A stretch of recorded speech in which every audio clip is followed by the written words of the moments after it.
Señoras y señores, sean bienvenidos a la disertación pública en modalidad virtual.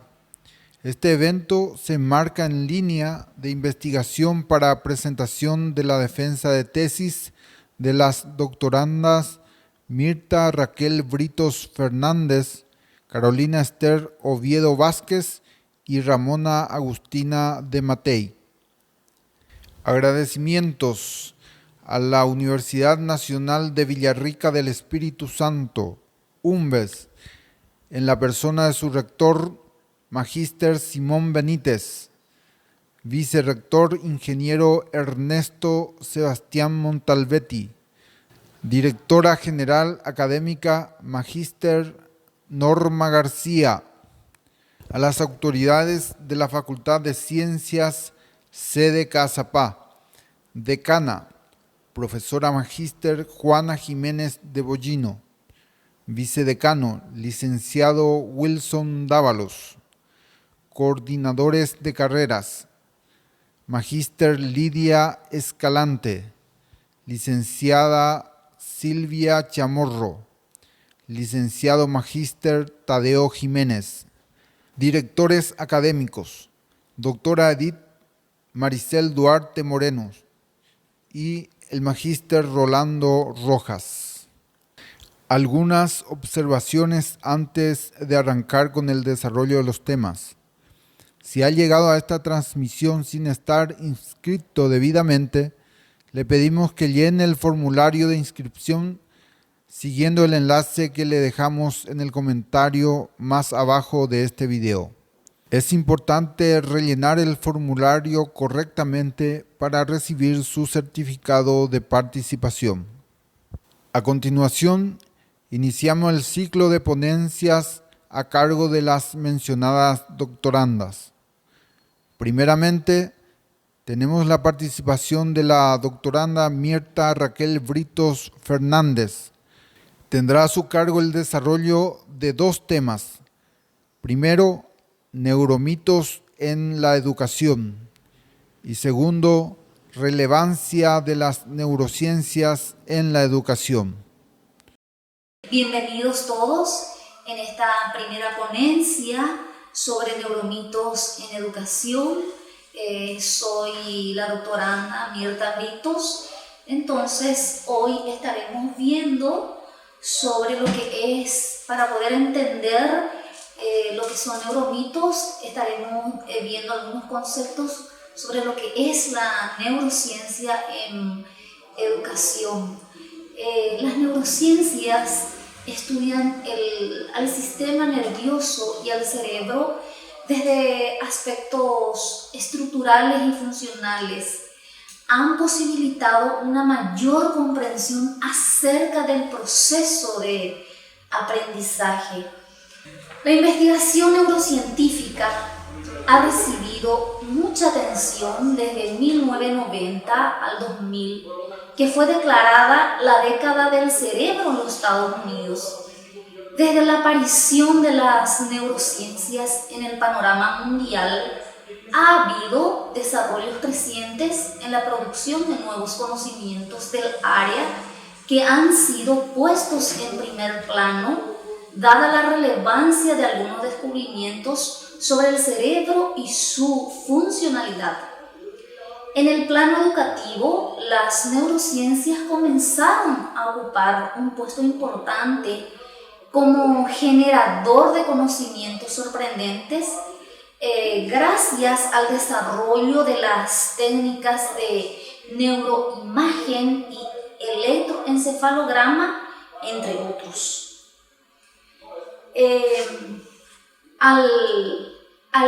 Podemos conceptualizar a los neuromitos como una concepción errónea generada por un malentendido, una mala interpretación o una cita equivocada de datos científicamente establecidos por la investigación del cerebro para justificar el uso de la investigación cerebral en la educación y otros contextos.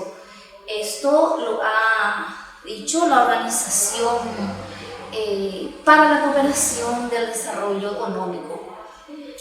Los neuromitos campan por sus respetos en educación, pero el uso original del término proviene de las ciencias médicas. Probablemente puede acreditarse su autoría al neurocirujano Alan Crockett, a quien en la década de 1980 le irritaba sobremanera la facilidad con la que arraigaban en la cultura médica ciertas ideas científicas sobre el cerebro.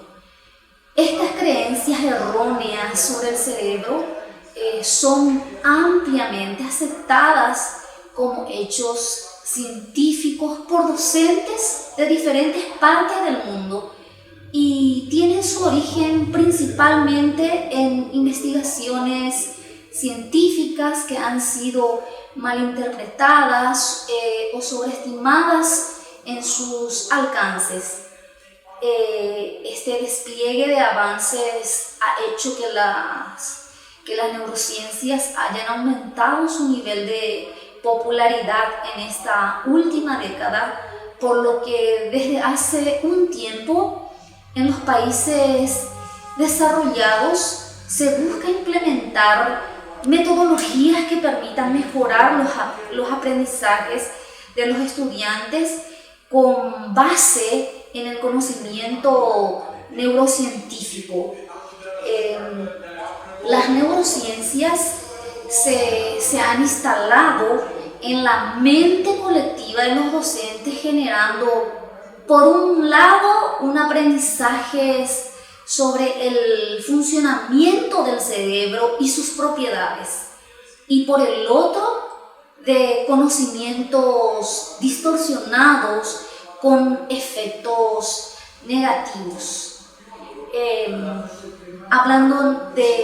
Siguiendo lo que son neuromitos, la investigación experimental ha demostrado que en general es más probable que las personas crean en los resultados de la investigación cuando van acompañados de imágenes cerebrales y explicaciones neurocientíficas, incluso cuando son incorrectas. Esto nos decía Weisberg en el 2007. Weisberg y Coles en el 2007 encontró que la percepción del público de una mala explicación se volvió más positiva cuando se incluyó la neurociencia, a pesar de que la neurociencia era irrelevante. Esto puede dar lugar a errores de juicio de la evidencia científica. Existe el riesgo de que los docentes promuevan la circulación de mitos y difundir estas ideas a otros que están menos comprometidos con la investigación del cerebro, por lo que la identificación de los neuromitos entre docentes juega un papel clave debido a que las técnicas pedagógicas relacionadas con estos neuromitos que tienen muy poco apoyo empírico.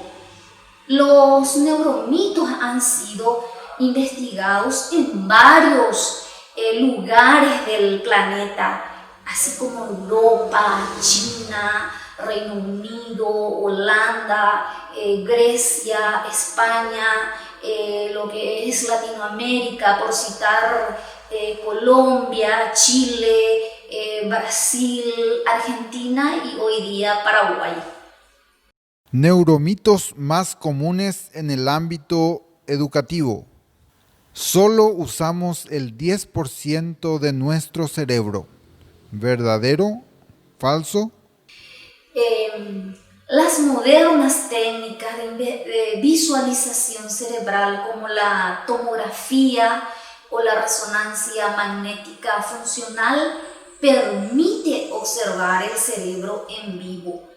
Se ha demostrado que solo cuando se ha sufrido una lesión cerebral que provoca daños graves, hay áreas cerebrales inactivas, mientras que el cerebro sano funciona de manera holística, es decir, activando diferentes regiones que se intercomunican entre sí a través de la red neuronal, compartiendo informaciones y cooperando para llevar a cabo operaciones más o menos complejas. El cerebro tiene varias regiones que procesan información, cumplen diferentes funciones, pero se complementan. Un ambiente con mucha estimulación mejora el desarrollo del cerebro de los preescolares. ¿Verdadero o falso? Este mito nace de la mala interpretación de los resultados de un experimento con ratas llevado a cabo por investigadores en el año 1973, en el cual compararon los cerebros de ratas criadas durante 25 días en ambientes complejos, jaula grande, con juguetes, luces y en compañía de otras ratas, versus ambientes aislados, jaula pequeña, en oscuridad, sin compañía. Los investigadores concluyeron que las ratas en ambientes complejos forman mayor número de sinapsis en sus cerebros en comparación a las que estaban en ambientes aislados. Esto llevó a pensar que era necesario estimular a los niños en edades tempranas para lograr este beneficio, pero nunca hicieron la relación de estos resultados con seres humanos. Sin embargo, es importante no sobrecargarlas de novedades y estímulos. Es necesario dar espacio y contar con la actitud curiosa innata de los niños. El deseo y las ganas de saber y de conocer nos asegurarán el aprendizaje. Seamos facilitadores y acompañantes en la aventura de descubrir desde la sensibilidad, sin estimular en exceso, de manera que los niños planteen preguntas, lo que les permitirá adquirir y mantener la capacidad de la curiosidad a lo largo de su vida, capacidad que muy a menudo los adultos dejamos de usar.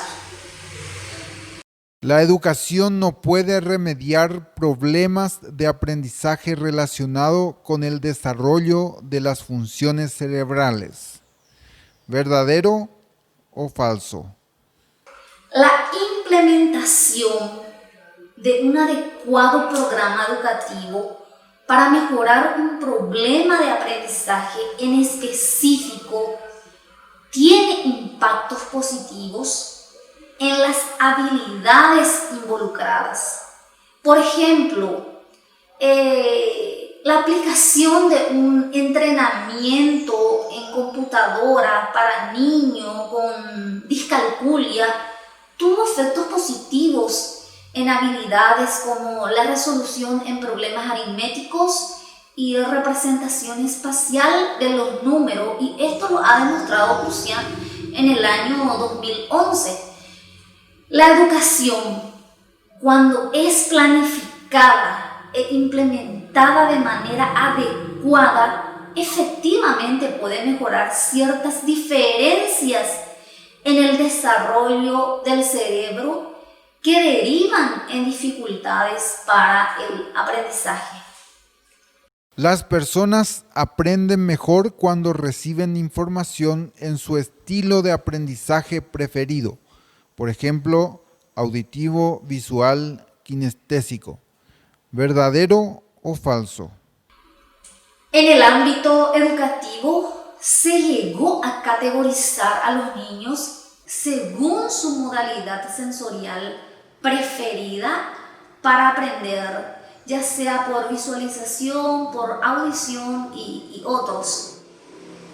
Esta idea ha adquirido diversas justificaciones que dicen tener una base neurocientífica debido a que las diferentes regiones de la corteza tienen un papel crucial en el procesamiento visual, auditivo, sensorial de los alumnos y que ellos deben recibir información según la parte de su cerebro que funciona mejor. Sin embargo, la interconexión del cerebro hace que tal suposición sea errónea, ya que debido a esa interconectividad, las distintas modalidades no se procesan de forma independiente en diferentes regiones cerebrales. Breves episodios de ejercicios de coordinación pueden mejorar la integración de las funciones cerebrales hemisférica izquierda y derecha. ¿Verdadero? Falso. Algunos procesos están lateralizados. Los estudios de neuroimagen, si se interpreta adecuadamente, ha demostrado que la naturaleza distribuida de la actividad neuronal durante las áreas próximas. Sin embargo, una interpretación desinformada de imágenes puede promover la idea de unidades funcionales aisladas, indujo a enseñar por predominio. Sin embargo, la imaginería cerebral demuestra que usamos ambos hemisferios de forma integrada. El cerebro es único, trabaja en forma conjunta a través de las fibras nerviosas que constituyen el cuerpo calloso. El hemisferio izquierdo procesa el lenguaje y el derecho habilidades espaciales especializados. Sin embargo, el hemisferio opuesto, cumpliendo un rol importante en cada proceso, no existe evidencia que apoye la idea de un mayor dominio en un hemisferio que en otro. Los niños están menos atentos después de consumir bebidas azucaradas y o snack. ¿Verdadero? Falso. El consumo de pastelillos industriales, papas fritas, galletas saladas, frutos secos, bebidas azucaradas, gaseosas, suelen asociarse con la falta de atención y la hiperactividad subsecuentes en niños. Sin embargo, la investigación muestra que los pastelillos tienden a aumentar la capacidad de los niños de permanecer centrados en una tarea durante más tiempo. Hace falta más investigaciones para conocer la medida de la contribución de cada uno a la conducta hiperactiva. Existen otros neuromitos sobre periodos críticos en la infancia, otros neuromitos sobre la cantidad de agua suficiente que uno debe beber, otros neuromitos sobre la adquisición de idiomas en la infancia, y hay mucho más que conoceremos en otra oportunidad. Muchas gracias por su atención. Tenemos la participación de la doctoranda Mirta Raquel Britos Fernández. Tendrá a su cargo el desarrollo de 2 temas. Primero, neuromitos en la educación. Y segundo, relevancia de las neurociencias en la educación. Bienvenidos en esta segunda ponencia sobre la relevancia de las neurociencias en la educación. Estaremos viendo algunas propuestas de la neurocientífica María Antonieta Fischer González. Una de las propuestas muy importante en el campo educativo es conocer el cerebro, algo clave para poder brindar una educación significativa a nuestros niños y adolescentes. Es comprender en qué momento evolutivo se encuentran sus cerebros y qué necesitan. Oportunamente, Piaget desarrolló su teoría epigenética y su aporte se transformó en revolucionario. Hoy contamos con investigaciones neurocientíficas que nos dicen que el cerebro debe ser estimulado de una manera integral. Además, nos ayudan a comprender qué áreas se desarrollan y mediante qué tipo de intervenciones. Sabemos, por ejemplo, que el área frontal, el área específicamente humana, puede regular nuestras conductas, ayudándonos a crear un escenario futuro y también a inhibir el impulso inmediato. Asimismo, sabemos que áreas como la corteza límbica, sobreestimuladas por la experiencia emocional social, puede producir desajustes conductuales y malestar anímico.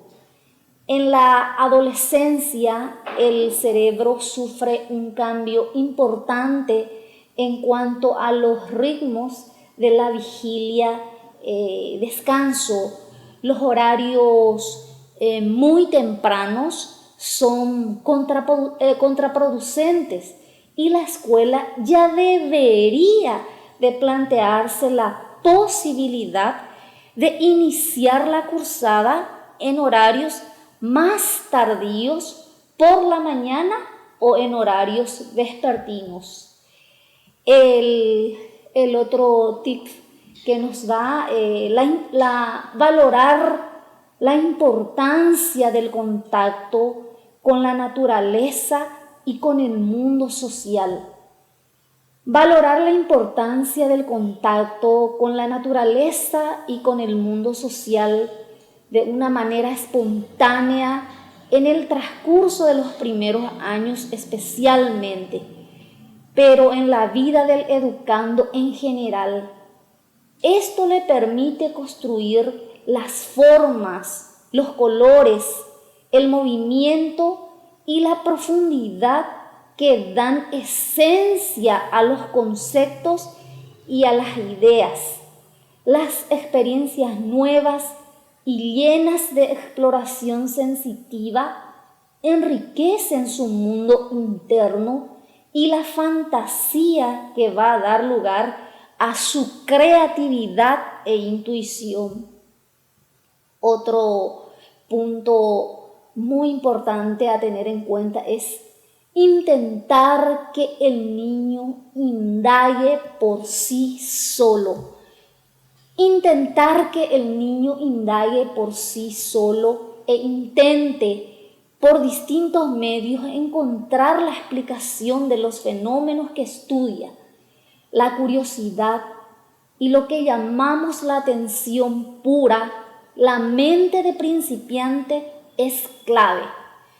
Sugata Mitra, un reconocido doctor en física en la India, ha estudiado cómo los niños pueden enseñarse a sí mismos a partir de colocar pantallas de computadoras en huecos de las paredes. Así observó cómo los chicos aprendían en un contexto desprovisto de toda tecnología informática a usarlas y a conocer cómo accionar con sus dedos todas las funciones del dispositivo.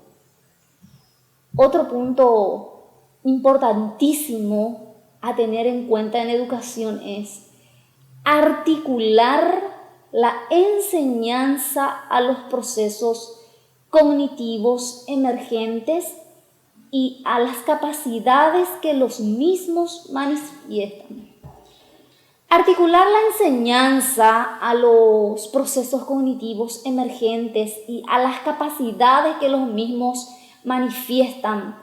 Por ello es necesario conocer cómo funciona la mente de un niño, de un adolescente y qué puede aprender a cada etapa. Otro punto muy importante a tener en cuenta dentro de la educación es valorar la motivación como el motor de todo aprendizaje. Sin ella, todos los procesos subsiguientes se ven deteriorados. Si no existe este combustible mental para los educandos, es imposible generar aprendizaje significativo. Otro punto a tener en cuenta es reconocer el valor de las emociones en el aprendizaje. Reconocer el valor de las emociones en el aprendizaje, en los vínculos docente-alumno, alumno-alumno, y cómo cultivar estados emocionales equilibrados y positivos. Aprender a autorregular las emociones aflictivas. Otro aspecto muy importante a seguir teniendo en cuenta a la hora de enseñar es diversificar la manera en que enseñamos. No solo el método que debe ser adecuado a cada grupo, sino también quién imparte la enseñanza. Un estudio creciente hecho por investigadores argentinos reporta que los alumnos aprenden mejor los contenidos enseñados por otros alumnos, sin desacreditar a los maestros. Parece que la proximidad afectiva y la igualdad de roles escolares facilita el aprendizaje. Reconocer problemas de aprendizaje, muy importante en lo que es la neurociencia. Poder reconocer problemas de aprendizaje y de funcionamiento neuropsicológico de manera temprana para ayudar a los alumnos. Enseñar el autocontrol y cultivar las emociones altruistas es un eje fundamental que abrirá las puertas del desarrollo sano y la orientación armoniosa a la vida social. Valorar los distintos tipos de habilidades y capacidades de los alumnos. Valorar los distintos tipos de habilidades, esas capacidades, sin sobreestimar ninguna y brindar los medios más adecuados para su desarrollo. Estas son algunas propuestas de TICS para la educación por la doctora María Antonieta Fischer González. Es una consultora internacional de Reden en Chile. Muchas gracias. Así tuvimos la participación de la doctoranda Mirta Raquel Britos Fernández. Seguidamente recibiremos a la doctoranda Carolina Esther Oviedo Vázquez. Tendrá a su cargo el tema Actitudes hacia las clases virtuales. Bienvenidos todos a esta disertación sobre las actitudes de los estudiantes de la educación superior hacia la educación virtual. Quisiera exponer mi punto de vista en relación a las actitudes y los factores que influyen para que las mismas estén direccionadas hacia un determinado enfoque de la manera de desarrollar el proceso de aprendizaje, sean estas clases presenciales o virtuales. Esta última forma últimamente ha cobrado protagonismo insuscitado debido a que vino a constituirse para la continuidad del proceso educativo, como la panacea salvadora dentro del problema originado por aislamiento obligatorio por la pandemia del nuevo coronavirus, COVID-19, y que ha tenido sus adeptos y detractores en todos los a todos los niveles del sistema educativo. En este mundo globalizado en el cual nos toca vivir en todos los aspectos del desarrollo de las actividades humanas, de tal manera que pareciera que nada está lejos, nada está inalcanzable, todo se reduce a la inmediatez. Las noticias del día siguiente hoy llegan en el mismo momento en el que ocurre, desde cualquier parte del mundo, sea esta región remota siberiana en la Rusia asiática, Siberia, o la austral Patagonia del continente sudamericano. Esta disparada en la transformación de las informaciones que con el tiempo se dio a llamar la tecnología de la información y la comunicación, conocida también con su sigla TIC, empezó con la aparición del Internet, tal como la conocemos hoy, en el año 1993, cuando el gobierno de los Estados Unidos permite la integración de las redes con empresas privadas, convirtiéndose la web en dominio público. En cuanto al relacionamiento que Internet tiene con la educación, se puede decir que la red de redes, como también se la denomina, está muy relacionado con aquella, tal como lo dijera Selby 2020. Para muchos analistas, Internet siempre ha sido una herramienta intrínseca educativa.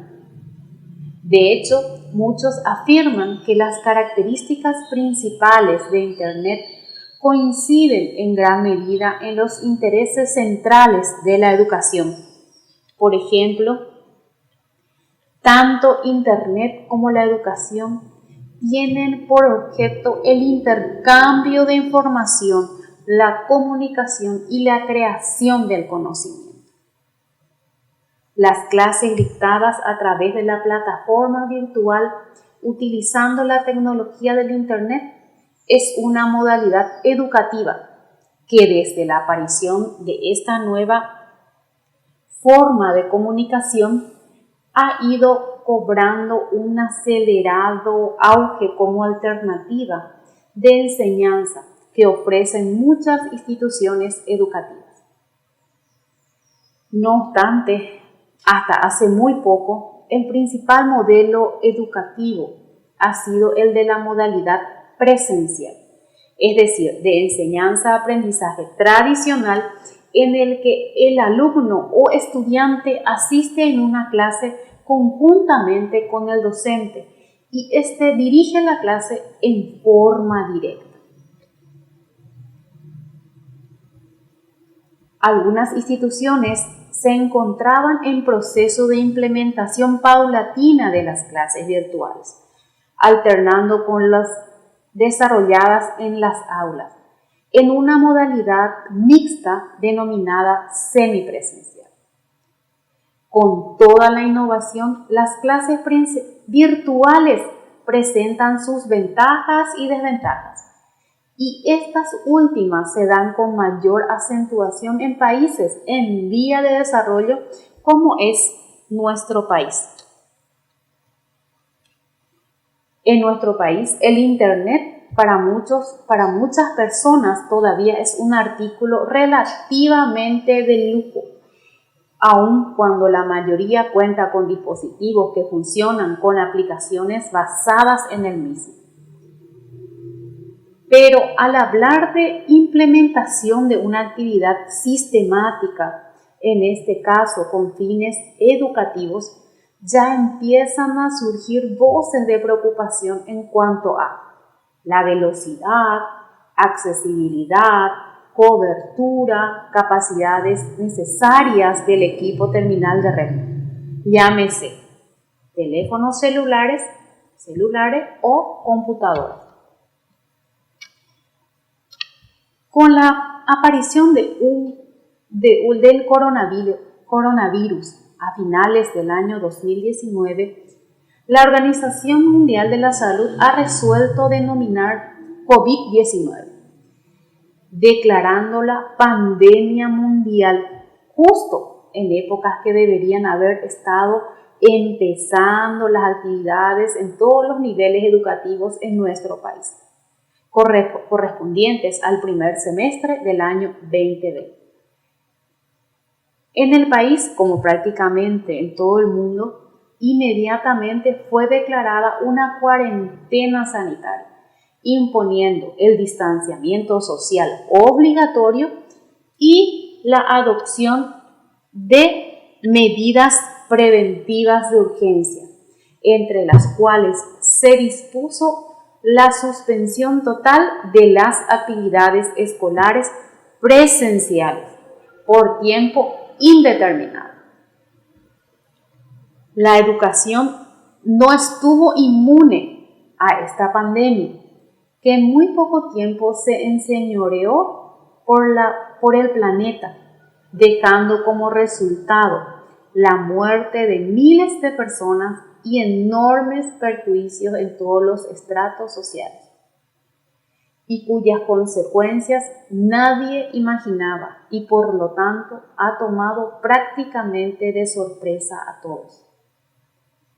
Pero como nunca es todo tan malo, por fortuna este problema asomó al mundo en un momento de pleno auge tecnológico. En un abrir y cerrar de ojos, se constituyó en la única herramienta de salvación a que se tuvieron que aferrar los responsables de la planificación, desarrollo y evaluación del proceso educativo a nivel macro. Esto ha obligado no solo a las instituciones responsables de las políticas educativas nacionales, sino también a directivos, docentes y padres de todos los niveles educativos a replantear en forma acelerada sus actividades, adoptándolas a la única manera segura en la que se cuenta para proseguir las actividades de enseñanza-aprendizaje. Más aún, teniendo en cuenta que el tiempo de duración de la pandemia es incierto.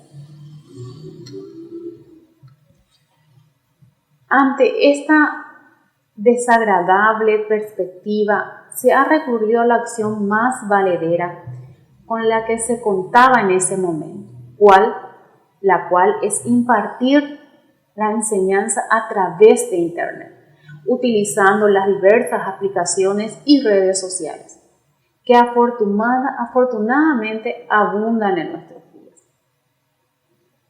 Es muy posible que a muchos docentes y estudiantes les haya tomado algo desprevenido el tema de las clases virtuales, y es por ello que se justifica la realización de un estudio que arroje las respuestas a planteamientos que hacen referencia a la actitud asumida por los estudiantes ante este reto de la prosecución de sus respectivas carreras, teniendo en cuenta, además de esta, su sexo, el curso actualmente en que se encuentra desarrollando.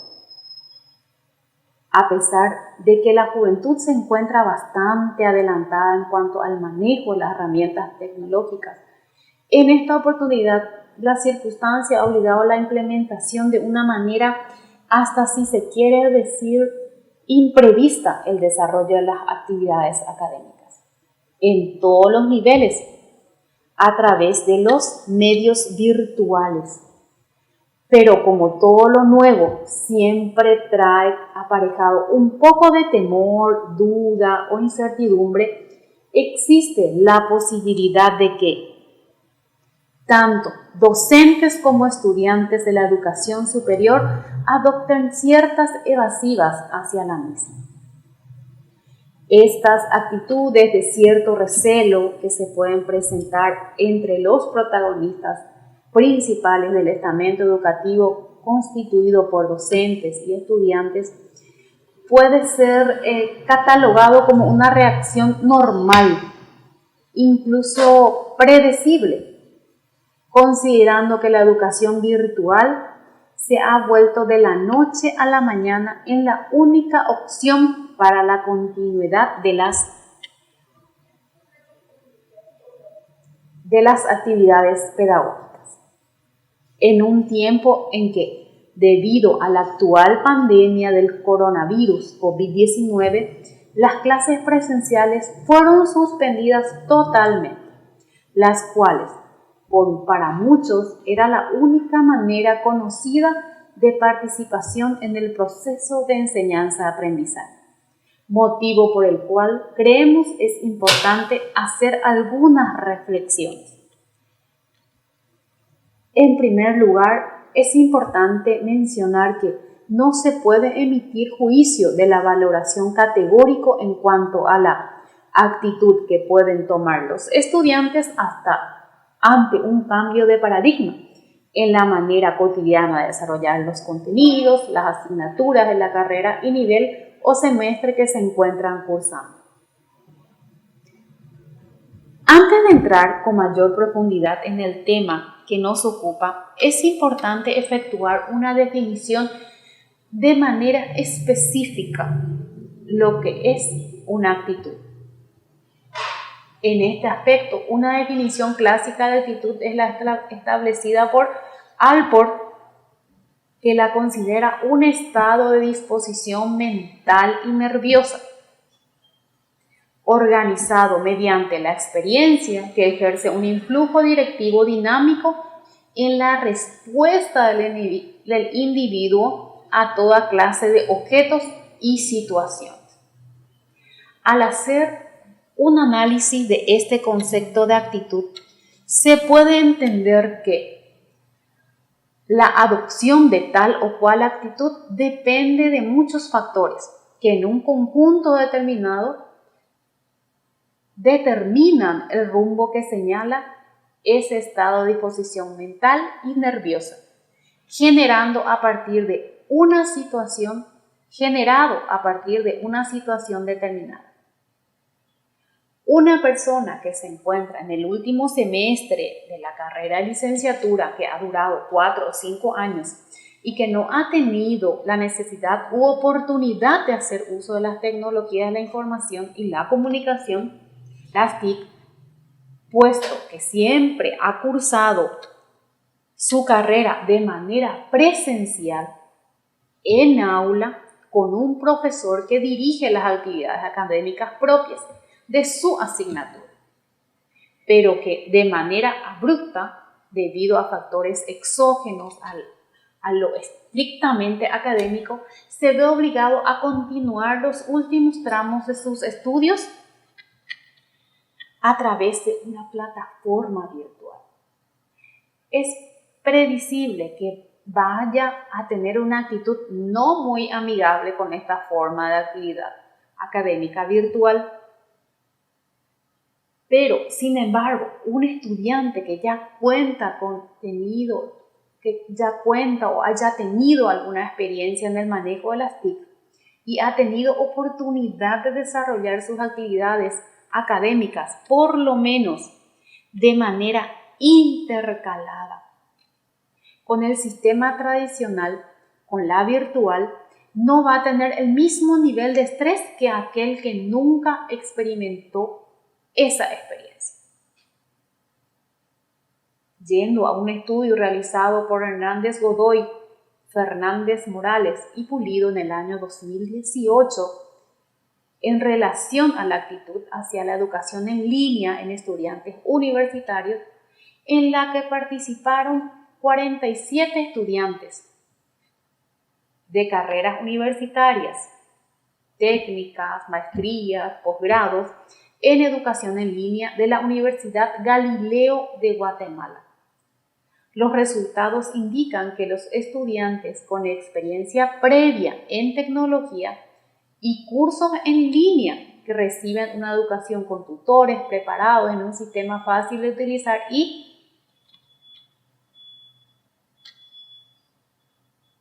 reciben adecuado soporte técnico y pedagógico, sienten poco estrés ante los sistemas de aprendizaje en línea y tienen una actitud positiva hacia ellos. Otra variable que podría influir en la adopción de los estudiantes de una u otra actitud hacia la educación virtual puede estar constituida por las ventajas y desventajas que presenta esta modalidad educativa en comparación de lo que es la educación tradicional. Dentro de este planteamiento se puede hacer mención entre las ventajas que ofrece la educación virtual a la factibilidad de que el estudiante pueda tener acceso a sus estudios en cualquier momento del día y en el lugar que le sea más adecuado, toda vez que cuente con la posibilidad de conectarse a Internet, adaptando de esa manera sus horarios de estudios a su disponibilidad de tiempo.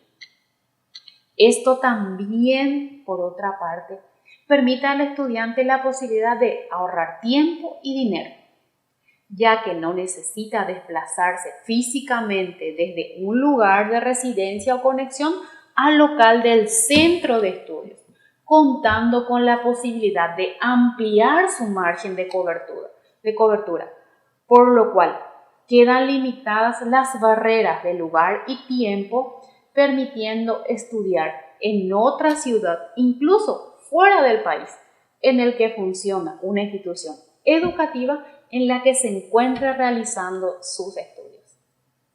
Comparando con el sistema educativo tradicional, se presenta una rigidez en cuanto al cumplimiento de horario, limitando de esta manera a un horario específico la disponibilidad de tiempo que el estudiante debe destinar para asistir a las clases, lo cual también trae aparejado la necesidad de destinar una parte del tiempo al desplazamiento y otros factores ineludibles, como el mal clima, mal estado del camino, deficiencia del servicio de transporte, entre otros, los cuales generan la necesidad de una mayor inversión en tiempo y dinero. Es importante también señalar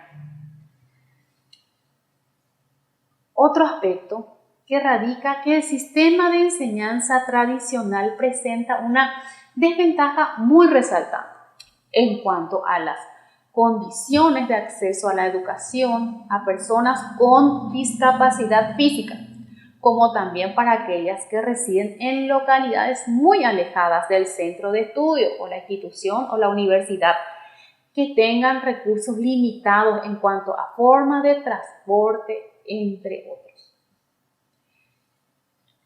Lo mencionado son algunas de las desventajas que ofrece la educación, ventajas que ofrece la educación virtual frente a la educación tradicional y que puede constituirse en factores que influyen en la actitud hacia aquella de los estudiantes de la educación superior. de acuerdo a su contexto personal, familiar y social. Desde luego que la educación virtual no solo tiene ventajas ante lo tradicional, también existen situaciones subyacentes que hacen que ella, al hablar de educación virtual, presente desventajas, y entre las cuales podemos citar algunos ejemplos.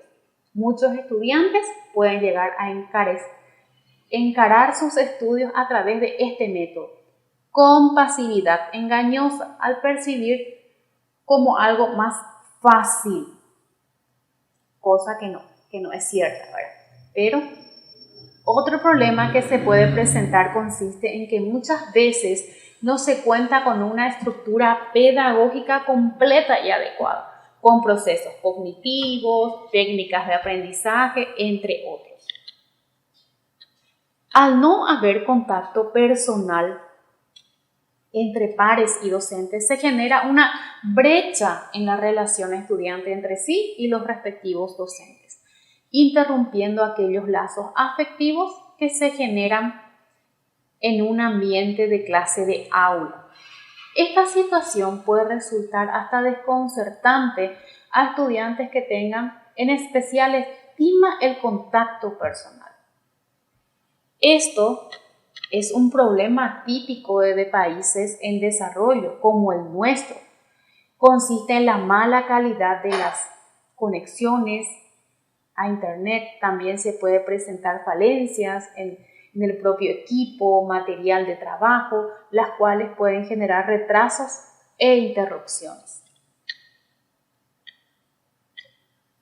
Como se ha podido observar, si se tuviera la opción de tomar la decisión de estudiar de manera virtual o presencial, requeriría de una reflexión sensata que permite identificar las habilidades, defectos y hábitos de la persona.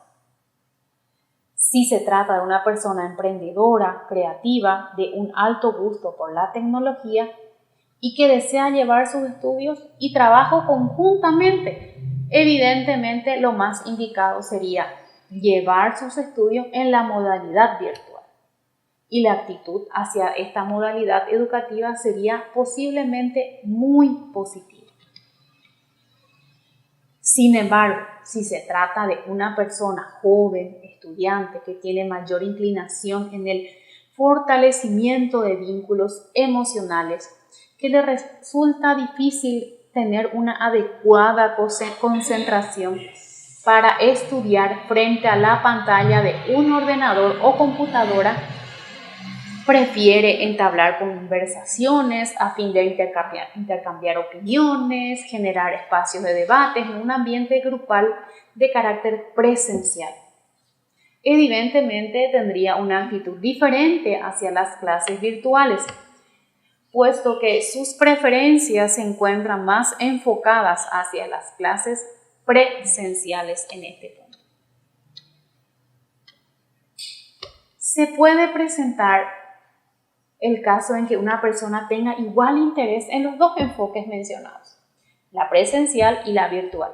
En este caso, seguramente le gustaría experimentar con ambos casos, hacer un estudio mixto, por lo cual tampoco se presentarían problemas. Pero por sobre todas las cosas, lo más importante en cuanto a la actitud que un estudiante tenga que tomar para abordar cualquiera de los casos planteados es no perder de vista el objetivo primordial, la cual es continuar con los estudios y culminar de manera exitosa la carrera que uno ha elegido, que tal vez sea el sueño de su vida. Muchísimas gracias a todos por la escucha y por estar presente en esta disertación.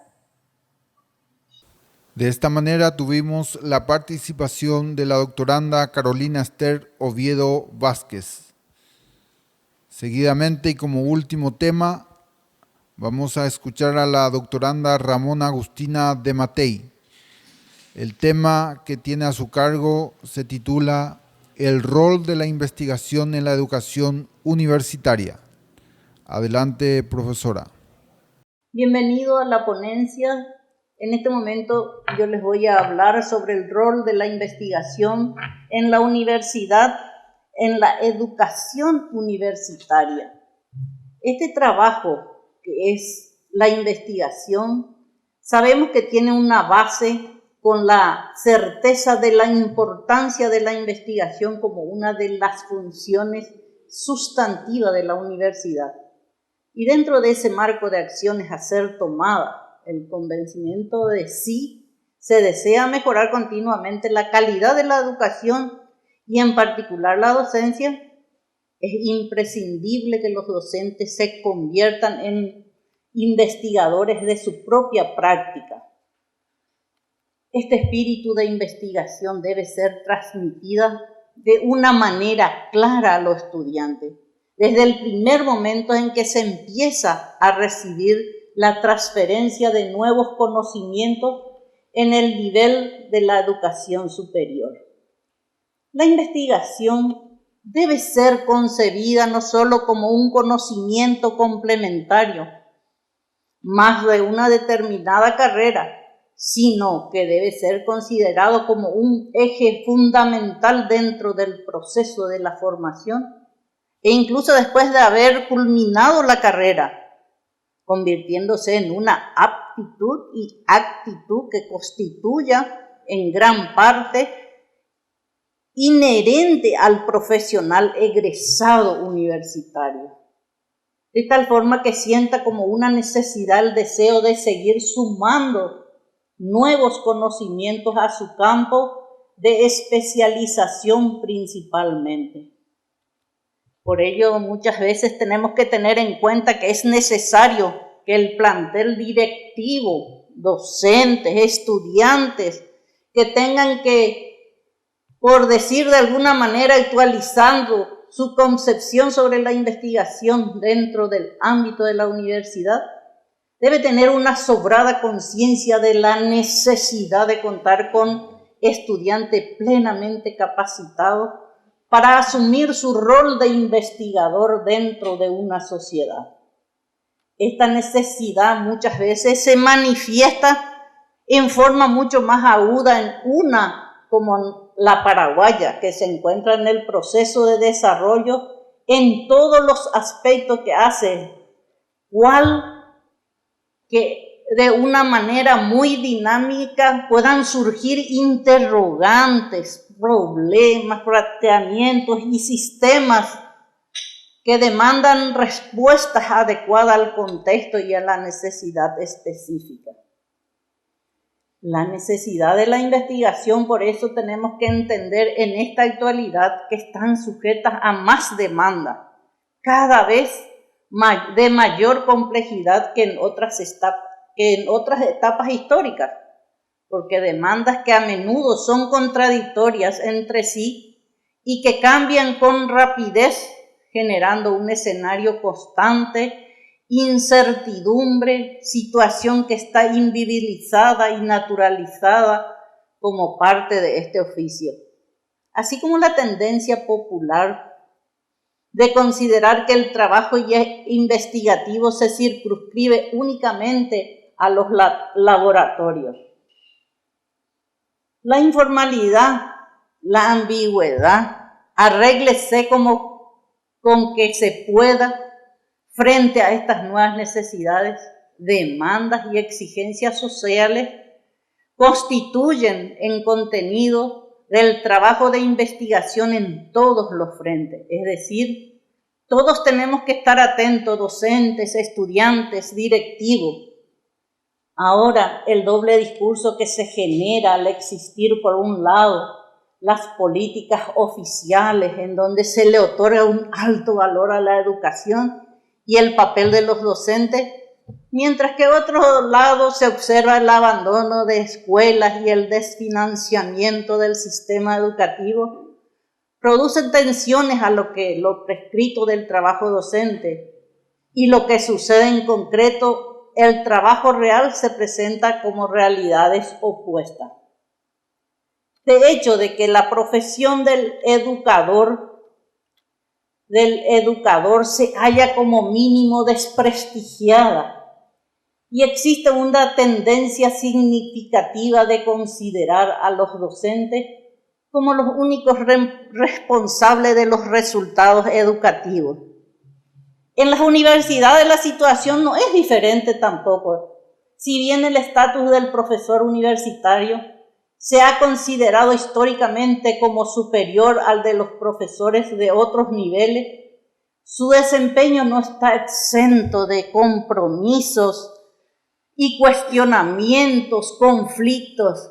En el Paraguay, por ejemplo, estos cuestionamientos se han agudizado con los procesos de evaluación con fines de licenciamiento y o acreditación que empezó a regir con la ley 2072/3 con la creación de la Agencia Nacional de Evaluación y Acreditación de Educación Superior, que han desencadenado una serie de discusiones en las cuales la labor del profesor es el eje debate.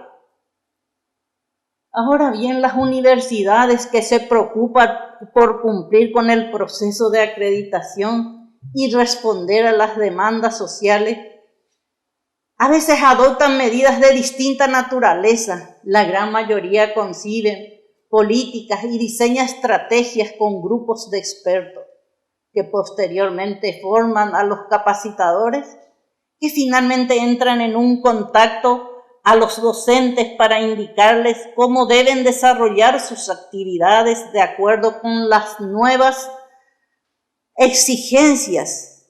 Unas pocas optan para crear espacios de reflexión crítica a fin de identificar e impulsar los cambios, y en algunos casos excepcionales los cambios surgen como resultado de la investigación en el aula. El hecho se produce en la mayoría de las veces, opte por dejar que expertos externos investiguen, es lo que se requiere para hacer frente a las nuevas necesidades y elabore estrategias necesarias para lograr. Y no es de extrañar si se considera que la teorización pedagógica más extendida y también sus formas de investigación asociadas no suelen considerar práctica como fuente de teoría y a los maestros y maestras como generadores de saberes valiosos que merecen ser muchas veces concebidos y reconocidos y transmitidos según el autor Blanco que nos cita en este párrafo. Sin embargo, de esta manera de proceder tiene un inconveniente fundamental, y es que reduce a los profesores el papel de ejecutores de la conceptualización de los asesores sobre el acto de enseñar, lo que disminuye significativamente las posibilidades de aplicación real de las estrategias sugeridas. Ya que el profesorado muchas veces nosotros tenemos ideas y creencias fuertemente arraigadas y por lo tanto muy resistente al cambio, aun cuando este cambio es impuesto desde afuera, por supuesto. Actualmente en todas las carreras de grado exigen a los estudiantes como requisito para la elaboración de la defensa de la tesis y la investigación científica, razón por la cual una gran cantidad de años tras años presentan y defienden sus respectivos trabajos de investigación ante las mesas examinadoras conformadas para tal efecto. Partiendo, por supuesto, siempre de todas estas premisas que nos acechan, ¿verdad? Se ha creído interesante presentar la realización de un trabajo que permita visualizar con certeza que garantiza un trabajo realizado de acuerdo a los estándares científicos para la investigación, las concepciones epistemológicas que se observan en los diversos trabajos ya presentados en las diversas carreras y facultades y escuelas, universidades. Esta concepción muchas veces epistemológica que poseen los docentes, tutores, estudiantes respecto a la investigación de la educación superior es tal vez el paso más importante hacia la valoración e implementación efectiva de la investigación en la educación superior como elemento fundamental e ineludible de la práctica pedagógica. Para este efecto se ha decidido abarcar una universidad de carácter oficial o estatal de cualquier ciudad que fuera, incluyendo sus facultades, sedes y escuelas. Asimismo, considerando toda esta magnitud de todas estas informaciones que se cree pueden hallar en las distintas unidades académicas, se piensa que los resultados pueden derivar de las revisiones y análisis documentales, puede constituirse en informaciones relevantes al tema abordado. En el punto anterior se tiene visto el convencimiento de que el presente estudio podía tener un valor razonable, porque además los resultados podrían arrojar informaciones en relación a las concepciones de los docentes sobre el tema abordado, los cuales podrían ser útiles como teorías implícitas del sistema de creencia y constituirse en guía que conduzca al accionar docente para transformar su proceder, si así fuera el caso, en concordancia con lo que el respeto, con este respeto que afirma Pozo. Cambiar muchas veces las prácticas escolares, las formas de aprender y enseñar, requiere también cambiar las mentalidades y las concepciones desde los agentes educativos y en especial de profesores y alumnos. ¿Por qué razón? Porque interpretan y dan sentido a estas actividades de aprendizaje y enseñanza. Y para poder cambiar estas representaciones muchas veces es preciso primero conocerlas, saber cuáles son y en qué consiste.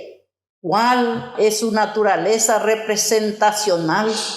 ¿Cuáles son sus procesos de cambio y sus relaciones con la propia práctica? De igual manera, tenemos el convencimiento muchas veces que las nuevas informaciones que resultan de la investigación permitirán que las instituciones o objetos de estudio adquieran mejor conocimiento sobre la manera en que los docentes conciben la investigación en la educación superior y su relación con la enseñanza, por supuesto, a partir del desarrollo de acciones para que se puedan fortalecer la práctica de la investigación educativa por parte de los mismos. Finalmente, se ha podido establecer que se va a visualizar que no se puede ser visualizado ningún problema de viabilidad para la realización del presente trabajo de investigación.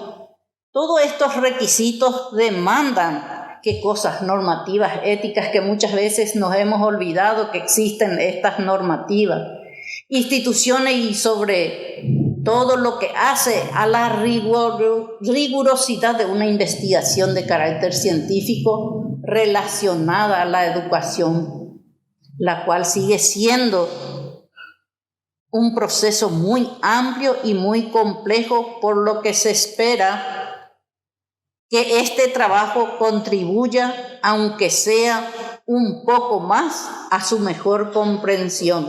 Para concluir mi tema, que resulta tan interesante en esta etapa de la vida universitaria, donde tenemos muy en cuenta lo que significa, lo que es la investigación. Tenemos que la investigación tiene funciones sustantivas en la educación superior. Son la docencia, la investigación y la extensión. Muchas veces nosotros queremos suponer que estas tres funciones tienen la misma importancia, pero en cuanto a su composición dentro del desarrollo de cualquier esquema educativo o de nivel superior universitario, en este caso específico de la docencia, esta es una acción que a criterio no pocos docentes es la más importante, y desde esa perspectiva le otorgan todo el peso de la actividad educativa, quedando de pleno el proceso investigativo. La universidad tiene el rol ineludible de formar estudiantes en el compromiso hacia la investigación dentro del campo de la acción de esta disciplina que se encuentra cursando. Es lo que hace referencia a sus docentes, investigadores. Es imprescindible que la universidad facilite las herramientas estructurales económicas suficientes a fin de ejecutar actividades extras, académicas, que colaboren en nuevos conocimientos. A su vez, también debemos profundizar los postulados teóricos de su especialidad. El docente investigador tenemos una obligación tácita de estar atento a las necesidades que vayan surgiendo dentro de un campo específico y estar en condiciones de indagar más allá de lo que ya conocido, sabido o comprobado, por supuesto, a fin de mejorar su disciplina, dinamizarla o, en base a ello, debemos arribar a conclusiones que son novedosas, útiles, factibles de ser aplicadas en la realidad. Sabemos que los conocimientos es producido por la investigación en el campo. El docente constituye un investigador, equipo de investigadores, docentes, equipos de acción colaborativa. Y los estudiantes que están pendientes del docente, más los conocimientos producidos dentro de ella, los estudiantes son docentes en ejercicios investigadores de campo. En cuanto al rol de la investigación en la educación superior o universitaria, esto muchas veces implica, sobre todas las cosas, para los actores o participantes de dicha actividad, un desafío de carácter científico que consiste en la implementación de acciones cuyos resultados pueden constituirse en herramientas facilitadoras del desarrollo humano y social de una sociedad o comunidad. Si bien muchas veces se observa una inmensa necesidad en cuanto al desarrollo de trabajos de investigador de carácter científico de todos los ámbitos del desenvolvimiento humano, existen sectores muchas veces que requieren con mayor apremio una atención seria, responsable a sus necesidades, demandas y reclamos. La universidad no puede estar ajena a esta problemática, ya que como parte de una determinada sociedad en la que su objetivo es contribuir con la formación de personas capacitadas para ejercer su profesión dentro de la misma, sería muy oportuna que asumiera un compromiso social y a partir de ella, dicha posición promover acciones investigativas que procuren dar respuestas efectivas a los reclamos y a todas las necesidades provenientes especialmente de aquellos sectores sociales menos favorecidos, de tal manera que podamos contribuir de una manera efectiva al mejoramiento de la calidad de vida de llevar a cabo una vida digna, disfrutando de los beneficios que le puedan ofrecer la sociedad de la que forma parte. Muchas gracias. De esta manera estamos culminando la disertación pública en modalidad virtual en el marco de la investigación para presentación de la defensa de tesis de las doctorandas Mirta Raquel Britos Fernández, Carolina Esther Oviedo Vázquez y Ramona Agustina de Matei. Agradecemos la participación de todos, recordando nuevamente que dejamos al pie del video el formulario de participación para registro y envío de certificados. Muchas gracias.